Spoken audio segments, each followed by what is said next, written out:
On this day, when Israel is mourning the death of Yitzhak Rabin, martyred in the cause of Israeli-Palestinian peace, and France is reeling from attacks born from radical religious views, you could say our next guests are especially appropriate. They are among the founders of a new Jewish-Arab coexistence organization in Israel called Atidna. And their goal, in their own words, is to build courageous Arab-Jewish leadership that will revolutionize integration into the state of Israel by developing unique leadership programs aimed at building a strong, independent, yet also integrated Israeli-Arab community in Israeli society. And joining us are Dr. Dalia Fadila, founder and CEO of Atidna, and Erez Eshel, the CEO. Dalia, I want to start with you. One thing I found interesting about Atidna, very often coexistence programs are only directed externally, meaning it's about just getting one community to coexist with another. What's interesting is what I just read. This Atidna also seems to be working internally, building within communities a new generation of leadership. That must be especially challenging these days in the Israeli-Arab community. So first of all, because it is these days exactly, Atidna is so relevant, is so much needed. And excuse me if I replace the word coexistence with a word partnership, because Atidna is a partnership, is a coalition between Arabs and Jews, social, educational leaders who decided it's just the time to change the paradigm of Arab-Jewish relations. And our strategy is based on the fact that we want to invest in building a community of young leaders who are brave, as you said, are willing to be integrated, yet at the same time proud of who they are. Right. Talking now some of the specifics, some of the programs, because it encompasses in this partnership everything from high tech to, I guess, more standard social programs that we think of. In Atidna, we are focusing on building leadership from youngsters in a youth movement, in students, in universities, and then in adults. But how do we do it? One of the things that Dalia and Amit, her partner on leading Atidna, had brought in is giving scholarships to students. They want in 4 years from now to give 1,000 scholarships every year. But these students, each one of them will have to mentor 20 kids. One of the things we founded years ago is Acharai, follow me. They will go to the young generation and give them a dream. We are going to be part of the state of Israel. We are going to be in the state of Israel as and not less than the Druze in Israel. We will have the pride in the state of Israel because we will be successful. So 1,000 students with each one 20 kids, 20,000 youngsters. But besides that, they founded a new youth movement. A youth movement of the ones that say, stop telling us there are two parts that have to quarrel and have to fight. We are part of the state. And besides of that, Dalia raised up the problem of employment in the Arab society. You can be an excellent student in a university, but then you won't find a job. And they found a way to empower these excellent students. And one of the things we are going to start this year is find directors. And we have more than 50 CEOs of high-tech companies that already said the moment you will have the right people, we will let them be directors in our companies. So you will have 50, and in 4 years from now, 100 Arab directors that are part of this movement of Atidna, of this idea that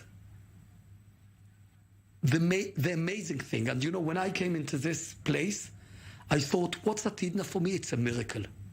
Because when I was a deputy in the Ministry of Education, and first time I was exposed to Israeli Arabs that are motivated to be in this society, I still said there are not more than 30% of Israeli Muslim Arabs. I've met Dalia, I've met Jalal, I've met Fatin, and many others, and they said, Erez, you are wrong. More than 60% of the Israeli Arabs want to be part of this state. I wanted Dalia to follow up on that because there is a percentage that does not maybe want to be. You are entering, this is a worthy initiative, but you are entering a potential political minefield, Dalia. How are you going to navigate, how is Atidna going to navigate that as it tries to develop this program? First of all, I have always been a committed lady. I have always been very much focused on what is really needed. And it's no secret that the Arab community in Israel is undergoing a severe crisis. And it's totally unfortunate that the percentage of young people who are killed daily, just yesterday, someone was killed in my neighborhood. Right, from crime and violence within the community. A woman was killed in Bak al-Gharbiyya just yesterday. Another one was killed in Jaljulia. So at least in one given minute, at least 3 people are being killed by others inside the community. Two weeks ago, yes, when we were speaking, 200 meters from your my home, a exactly. 19-year-old. Yes, exactly at that time when you were at our home in Tira, in the triangle, someone was killed in the next block. This is not one problem. This is a result of an ongoing crisis in leadership. This is the ongoing gap that is being widened between Arab and Jewish educational levels, economic levels, and the fact that this kind of, in my perception, a cancer within the Arab society, the cancer eating the community, and the fact that there is another gap in between Israeli institution, the Israeli political national institution, and the Jewish community and the Arab community. All of those together make it so necessary, so crucial at this time to try to do something about it. And it's clear for me, not from a political point of view, but rather from an internal politics of social change. And this is very important, that I, as an Arab, as an educator, as a mother of 3 kids, 2 of them are already students at the Hebrew University, one at studying law, another is economy, is the fact that these kids and other kids would have some hope, some optimism regarding some future, and the fact that partnering with strong, I would say, with positive, with realistic partners who just a few months ago did not think of partnering with Arab, did not know Arabs enough to know that there are real partners at the second time. Together, we are trying to bridge gaps. And the scholarships, the youth movement, the integration into Israeli high-tech are only 3 strategies, 3 ways, 3 programs into trying to bring up this new generation. I want to just ask this because this is a challenging time to start such an organization, but in one area it's fortuitous. Israel has these new peace agreements with the UAE and Bahrain, especially among the Emirates. They found young Arabs who want so much to interact with Israelis. It's almost maybe something you could almost sort of build off of that enthusiasm locally that they within Israeli society.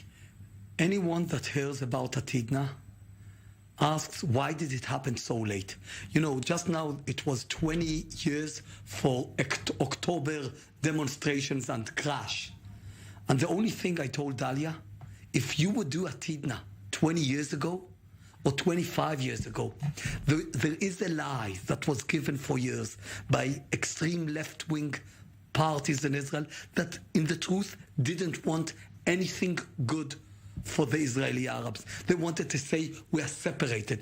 You are not an Israeli. And on the other side, I will say it, when I go deeper and deeper to the politicians in the Arab parties, some of them, they had this will to do good, but they got confused. Right, we'll have to wrap it up. I want to add on just that. Really, yes. Just 10 seconds, please. I want to add on that Israeli Jews have to differentiate in between 2 levels. The level of claims by the Israeli politicians and the level of the real people. Real people want to be part of the new Middle East, want to be part of partnerships, right. and want to be integrated. We do see a new Middle East. Dr. Dalia Fadila and Erez Eshel of Atidna.